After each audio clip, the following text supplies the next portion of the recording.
با مقصد در عمل تطبیق نمودن دستور و هدایت‌های پیشوای منظم ملت اویدی سمرانه کوکلانه استفاده بردن زمین و از آن گرفتن 3-4 حاصل کشاورزان ولایت خرطوم از همه شرایط و امکانیت‌ها استفاده برده تا اینکه در بلند برداشتن استحصال محصولات فراوانی بازار استعمالی و تامین امنیت عضوقواری مملکت سهم ارزنده خود را گذارند.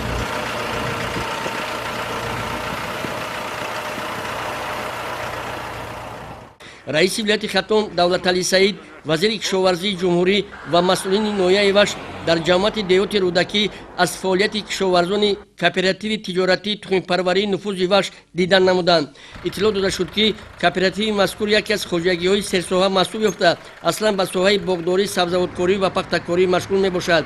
خوجگی مذکور دارای 54 هکتار زمین کارم آبی بوده. همساله در این زمین‌ها کشت زراعت‌های کشاورزی از قبیل سبزوات، کارتوشکا و پخته کشت کرده می‌شود. موافق دورنما سهامداران خوجگی باید در میدان 3 هکتار کشت کارتوشکا را عملی نمایند. این حال در خوجگی مذکور کشت کارتوشکا با مرام ادامه داشته. برای گرفتن حاصل بلند از نوع تخمی سرحاصل با اقلیم مطابق استفاده برده تا اینکه حاصل دلخواه خویش را به دست بیارند. ذکر گردید که در نویه باید در میدان 372 هکتار کشت کارتوشکا گذرانده شود. تا به امروز این دورنما را به 270 هکتار رسانیده کشت کارتوشکا با مرام ادامه دارد. با مقصد سری وقت گذراندن کشت زراعت‌های کشاورزی بخصوص پنبه‌دانه در خوجگی تخم پروری کلوب از تیاری تکنیکا و ماشین آلات کشاورزی به موسم کشتکار دیدن نمودند. اطلاع داده شد که خوجگی تخم پروری کلوب یکی از خوجگی‌های کلانترین محسوب یافته اصلا به ساحه پختکاری مشغول میباشد. خوجگی مذکور با مقصد تامین نمودن خوجگی‌های پختکاری نویه زیاده از 800 تن چگی تخمی اعلی‌صفت از جمله 150 تن نوی 9326 500 تن نوی سلطان، 100 تن نوی لازر، 100 تن نوی مایا 455 ذخیره نمودند.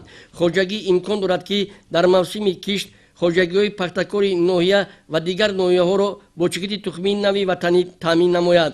رئیس ولایت و میمانان از آمادگی تکنیکا و ماشین‌آلات کشاورزی در نویه دیدن نموده در خط تیار 370 عدد تکنیکا و 30 عدد تخم پوشک‌ها آماده بوده. ضمن بازدید تاکید گردید که باید تکنیکای ضروری و تخم پوشک‌ها از روی قاعده‌های اگرتکنیکی با کشت پنبه‌دانه آماده باشند. با مقصد بلند برداشتن استحصال پخته طبق دستور رئیس ولایت کشاورزان نویه باید در میدان 2000 هکتار کشت زیر پلونکا گذرانند. برای گذراندن کشت زیر پلونکا به طرز موثر در نویه 5 عدد تخم پوشک زیر پلونکا به خط تیار آماده می باشد. اطلاع داده شد که با طریق اجاره مالیوی لیزینگی از طرف کارخانه واحدی دولتی جمهوری تاجیک اگرولیزینگ از اول فعالیت با نویه با مبلغ 27 میلیون سومانی تکنیکا و ماشین‌آلات کشاورزی دسترس کرده شده است. ضمن بازدید از تکنیکای کشاورزی با مکانیزاتوران، خوجگیداران و مسئولین ساحه کشاورزی دستور داده شد که تا آغاز کشتکار تکنیکای ضروری را طبق قاعده‌های اگرتکنیکی به کار آماده سازند. رئیس ولایت خرطوم دولتعلی سعید مسئولین نویه، رئیسان جمعیت‌های شهرک و دهات و خوجگیداران را موظف ساختند که در کشت پنبه‌دانه از تخمی‌های سرحاصل با اقلیم مطابق و سرتیفیکات داشته استفاده برده آن دورنمایی که بر ذمه‌شان واگذار شده است در مهلت میان شده با رعایت قاعده‌های اگرتکنیکی به انجام رسانند. علاقه خوجگیداران ما در مسئله کشتکاری بهاری 20 تکنیکایی که در میدان 2040 هکتار کشتی پنبه‌دانه میگذارانیم، از آن جمله 300 هکتار کشتی زیر پلونکا میگذارانیم. خوجگیداران ما هر یک قطعه زمین را ثمرانه اوکلانه استفاده برده در تامین امنیت عضوقواری کشور سهم ارزنده خود را بگذاریم. همچنین از فیلال مؤسسه دولتی اکسپدیسیون مبارزه بر ضد ملخ در ولایت خرطوم دیدن نمودند. اطلاع داده شد که با مقصد پیشگیری نمودن زراعت‌های کشاورزی از حشرات‌های ضرررسان فیلال نامرده دارای 22 عدد تکنیکا و دیگر تجهیزات‌های لازمه بوده برای استفاده در خط تیار آماده میباشند.